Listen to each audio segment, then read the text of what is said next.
আমি সত্যি এর জন্য লজ্জিত একজন হিন্দু হিসাবে। ঘাটালে রামনবমী কমিটির পুজোতে ঘাটালের 2 তারকা প্রার্থী দিলেন চোখ, আর তাতেই জন্মালো নতুন রাজনৈতিক সমীকরণ। দেবের মুখে শোনা গেল জয় শ্রীরাম ধ্বনি, আর তাতেই রেগে কাঁই হিরণ। তাপপ্রবাহ বাড়ার সঙ্গে সঙ্গেই বাংলায় বাড়ছে ভোটের উত্তাপ। বুধবার রামনবমীতে ঘাটাল লোকসভা কেন্দ্রের 2 অভিনেতা প্রার্থী তৃণমূলের দেব আর বিজেপির হিরণ আলাদা আলাদা 2টি রামনবমীর শোভাযাত্রায় অংশ নিয়ে জনসংযোগ করলেন। ঘাটালে রামনবমীর শোভাযাত্রায় তৃণমূল প্রার্থী দেব এই প্রথম অংশগ্রহণ করেন। তার মুখেও শোনা যায় জয় শ্রীরাম ধ্বনি।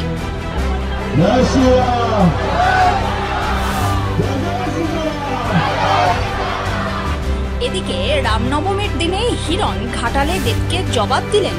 ফাটা জিন্স পরে তিনি ঈদে অংশ নিয়ে মাইকে সিনেমার মতো বড় বড় ডায়লগ দেন, আর এবার গলায় উত্তরীয় জড়িয়ে রামনবমীর শোভাযাত্রায় এসেছেন।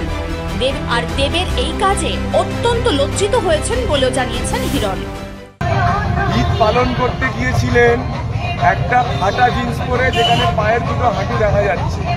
আমি তো মুসলিম ভাইয়ের বোনদেরকে জিজ্ঞেস করেছিলাম যে আপনারা ঈদের দিনকে এরকম ফাটা জামা কাপড় পরে পরেন, পরে আপনারা ঈদ পালন করেন? তিনি তো মাথায় পরেছিলেন পরে একটা জানি না আমি, আর পায়ে একটা জিন্স পরে ফাটা জিন্স পরে ঈদে বসে গিয়েছিলেন। আজকে তো সকাল থেকে শুনছি রামনবমী, মাথায় তিলক তিলক লাগিয়ে আজকে রামনবমী পালন করছে। তো বলে এরা কোনো ধর্মেরই নয়, এরা রাজনীতির জন্য ধর্মকে চুজ করে, এরা রাজনীতির জন্য ধর্মর বদলে দেয়। যখন যে ধর্মকে দিলে রাজনীতির ভোটটা পাবে, সেই ধর্মের মধ্যে ঢুকে গিয়ে ধর্ম পালন করেন। আমি সত্যি এর জন্য লজ্জিত একজন হিন্দু হিসাবে। আমি হিন্দু, আমি গর্বিত, আমি হিন্দু ধর্ম পালন করি, এটাই আমার সবচাইতে বড় কর্ম, এটা আমার ধর্ম, এটাই আমার সবচেয়ে বড় পরিচয়, এবং সেটা সারা জীবন করবো। রাজনীতির জন্য নিজের ধর্মকে বিক্রি করে দেবো না। এক কথায় শ্রীরামকে ঘিরে আরও একবার তুঙ্গে রাজনৈতিক চর্চা। Bureau report, one India Bangla.